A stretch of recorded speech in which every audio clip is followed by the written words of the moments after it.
When the United States set off the first nuclear bomb, they thought they were the only ones with the ultimate weapon. They believed they were untouchable, but they were wrong. That explosion actually started a dangerous race, and today there are 10 countries that have successfully cracked the code and built the bomb. Some helped each other, some stole from each other. Almost all of them involved spies and betrayal, and secret alliances that the public was never supposed to know about. We are going to walk through the complete timeline of how these 10 nations raced against time and each other to build the deadliest technology on Earth. We will also look at the countries that came terrifyingly close and might be next on the list to build the nuclear weapon. The story actually begins in Germany in 1938. It was there that scientists first discovered nuclear fission. They realised that by splitting atoms, they could release a massive amount of energy through a chain reaction. This discovery terrified the scientific community. The following year, Albert Einstein sent a warning to the United States. He told the American government that the Nazis could potentially weaponize this new science. This warning kicked off the most expensive and secretive science experiment in history. The United States launched the Manhattan Project. This was a massive operation involving scientists from the US and the UK and Canada. They spent nearly 1% of the entire US GDP on this single goal. They were racing against the Germans, who they knew were working on their own program. However, the Germans were having much less success. Germany surrendered in May 1945, but the bomb was not ready yet. It wasn't until July 1945 that the world changed forever. President Harry Truman was at the Potsdam Conference with Joseph Stalin and Winston Churchill to decide the fate of post-war Germany. While he was there, he received a secret message. The Trinity test in New Mexico had been a success. The United States now possessed the power of the sun. President Truman decided to tell Stalin that the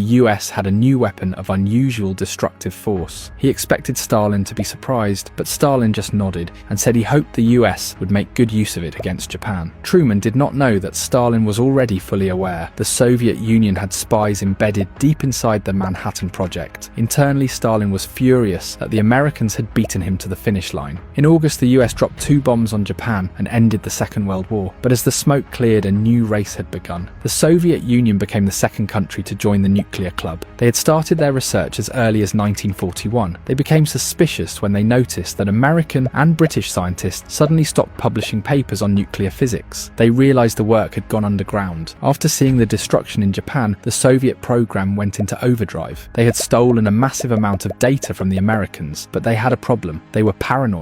They feared that American double agents might be feeding them bad math to sabotage them. Because of this, they did not fully trust the stolen designs. They used captured German scientists and did their own research to verify everything. They moved faster than anyone in the West expected. In 1949, the Soviets detonated the RDS-1 in Kazakhstan. The American monopoly was over. The Cold War arms race had officially begun. You might assume the third country would be the United Kingdom. After all, the British had been key allies to the United States. They had actually done much of the early groundwork with a project called Tube Alloys. They handed all their research over to the US during the war under the Quebec Agreement. This agreement stated that the two nations would share the technology, but in 1946 the United States betrayed that agreement. They passed a law that cut off all exchange of nuclear information. They wanted to keep the secrets for themselves. The British were shocked. They realised that to remain a world power they needed to do it themselves. They still controlled most of the world's uranium supply, and they had the knowledge. They worked quickly. In 1952, the UK detonated their first bomb called Operation Hurricane off the coast of Australia. They were back at the top of the table, but the game was changing.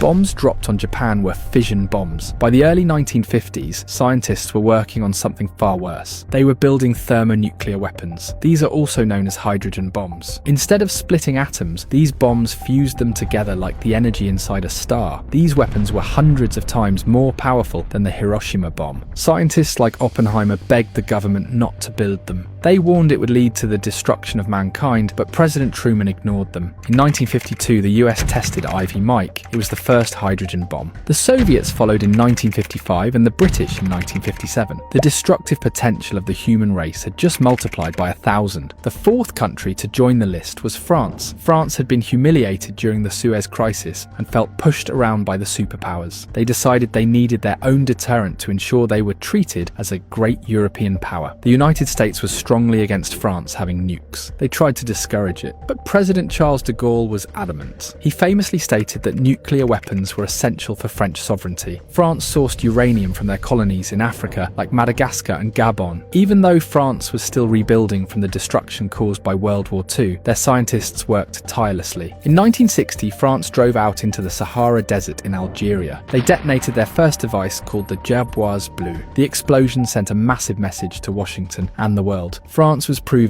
that they no longer needed to hide behind the American military for safety. The fifth country was China. The Chinese wanted a deterrent against the United States. Initially, the Soviet Union helped them. They saw China as a fellow communist ally, but the relationship soured. The Soviet leader Khrushchev began to criticize the legacy of Stalin and sought better relations with the West. The Chinese chairman Mao Zedong thought this was weak. He accused the Soviets of losing their revolutionary spirit. The two nations split, and the Soviets withdrew all their technical help. They left China to figure out rest of the stuff by themselves. China was in the middle of massive internal turmoil with the Cultural Revolution, but they poured resources into the bomb. In 1964, China shocked the world by testing their first atomic bomb at the dried-up lake of Lopnur. Then they did something incredible. Just 32 months later, they tested a hydrogen bomb. This was the fastest any nation had ever gone from a basic fission bomb to an advanced fusion bomb. The sixth country is the most mysterious one on the list. It is Israel. To this day, Israel has never officially admitted to having nuclear weapons. They maintain a policy of total ambiguity, but the world knows they have them. In the 1950s, Israel began building a secret nuclear facility in the Negev desert with help from the French. American spy planes eventually spotted the construction. President John F. Kennedy was very concerned. He demanded inspections. The Israelis stalled and hid their true activities. They built fake walls and hidden elevators to conceal the bomb-making facilities underground. Kennedy died before he could stop them, and his successor Lyndon B. Johnson was much more lenient. By 1967, it is believed that Israel had the bomb. The world got confirmation of this decades later in 1986. A technician named Mordecai Vanunu worked at the secret Israeli facility. He took photos and smuggled them out of the country. He gave the story to a British newspaper, but before the story could be published, the Israeli Secret Service called the Mossad caught up with him. They set a trap. A female agent pretended to be an American tourist in London. She flirted with Vanunu and convinced him to fly to Rome with her for a romantic weekend. As soon as he arrived in Rome, he was drugged and kidnapped and shipped back to Israel. He spent 18 years in prison. His sacrifice confirmed to the world that Israel was indeed a nuclear power. The seventh country was India. India felt surrounded. They felt trapped between two powerful enemies. They had lost a war to China in 1962 and were constantly fighting with their arch-rival Pakistan on the other border. They began a research program using a reactor that Canada had given them for peaceful energy. India claimed they were not building a bomb, but in 1974 they conducted a test in the desert. They called it a peaceful nuclear explosion. The code name was Smiling Buddha, and the world was not amused. Canada and the US imposed sanctions on India for misusing the technology. India paused for a while, but officially weaponized their program in the 1990s. They declared a no first use policy. This means they promise never to use nukes unless someone else uses them on India first. The eighth country is perhaps the most unique story of all. It is South Africa. By the 1970s, the South African government was completely alone. The rest of the world hated their racism and refused to help them. They looked at their borders and saw enemies everywhere. Countries right next door like Angola were falling under communist control. They decided that they needed the ultimate insurance policy. They had massive uranium reserves and they used them. In 1979, an American satellite detected a mysterious double flash of light in the Indian Ocean near islands controlled by South Africa. It is widely believed this was a joint nuclear test with Israel. By the 1980s, South Africa had built 6 fully functional nuclear bombs, but then the world changed. The Soviet Union collapsed. The threat of communism faded. The apartheid government knew their time was ending. They were terrified of handing over nuclear weapons to the new incoming government led by Nelson Mandela. So they did something no other nation has ever done. They voluntarily dismantled all their weapons. They destroyed the blueprints and melted down the uranium. So South Africa is the only country to build its own nukes and then give them up entirely. The 9th country was Pakistan. After losing a war to India in 1971, the Pakistani Prime Minister made a famous vow. He said that even if the people people have to eat grass, they will get a nuclear bomb of their own. They could not let India dominate them. The hero of their program was a man named Abdul Qadir Khan. He was a metallurgist working in the Netherlands at a facility that enriched uranium. He used his clearance to steal top-secret blueprints for centrifuges. He memorized designs and copied documents and brought them back to Pakistan. This gave them a massive head start. They also received help from China, who wanted to keep India in check. The United States knew what Pakistan was doing. However, the US needed Pakistan's help to fight the Soviets in Afghanistan, so the Americans turned a blind eye. In 1998, just weeks after India conducted a series of tests, Pakistan responded. They detonated 5 bombs in the mountains. The crowd in Pakistan went wild. They had leveled the playing field. Unlike India, Pakistan has a first-use policy. They reserve the right to launch nuclear missiles if they feel they are about to be defeated in a conventional war. This brings us to the 10th and final country on the list, and that is North Korea. North Korea wanted nukes for the same reason everyone else did. They wanted regime survival. The Kim family believed that without the bomb, the United States would eventually invade them. They started with Soviet help for energy, but eventually went rogue. They signed treaties promising not to build weapons and then cheated on them. They used the designs they bought from Pakistan. In 2006, North Korea conducted its first underground nuclear test. It was a small explosion, and some experts think it was a partial failure, but they kept trying. In 2009 and 2013, they tested bigger bombs. By 2017, they detonated a thermonuclear hydrogen bomb. Today, they have intercontinental missiles that can theoretically reach United States. They are the only country to withdraw from the Non-Proliferation Treaty and successfully build a weapon. These are the 10 nations that built the bomb. But the story is bigger than just them. There are other countries that host nuclear weapons. During the Cold War, the US and the Soviets placed missiles all over the world like chess pieces. Today, American nukes are still stationed in Belgium, Germany, Italy, the Netherlands, and Turkey. Russia has recently moved tactical nuclear weapons back into Belarus. The threat is not just from the countries that make them, but also from the countries that hold them. We also have to look at the countries that tried and failed. You might be surprised to know how many nations were close. Argentina and Brazil had military programs that they abandoned. Sweden and Switzerland considered it, but the most volatile region has always been the Middle East. Iraq had a nuclear program under Saddam Hussein. In 1981, Israel launched a daring air raid called Operation Opera. They bombed the Iraqi reactor and destroyed it. In 2007, Israel did it again. They bombed a secret facility in Syria that was being built with North Korean help. The current worry is Iran. Iran has been enriching uranium for years. Israel and the West have tried to sabotage and slow them down. There is another country that's often overlooked. Japan is what experts call a threshold state. Japan has advanced rocket technology and huge stockpiles of plutonium from their energy reactors. Experts believe Japan could build a nuclear weapon in a matter of months if they wanted to. Currently, their pacifist constitution prevents it, but if the geopolitical situation in Asia changes, Japan is ready to flip the switch. Finally, we cannot forget the silent threat that hides in the ocean. The treaties and the inspections focus on land, but the true power of nuclear nations lies in the deep. The US and Russia, and the UK and France and China and India all operate nuclear-armed submarines. These vessels can stay submerged for months. They are impossible to track. They ensure that even if a country is wiped off the map, their submarines can launch a retaliatory strike from anywhere in the world. This is the concept of mutually assured destruction. It is a terrifying logic that has kept the peace for 80 years. The science that started in a laboratory in Germany has now spread to every corner of the map. We have watched the club grow from just 1 member to 10. The technology is old and the blueprints are out there. The only thing stopping the next country is politics and not science. The most terrifying question now is that who will be the number 11?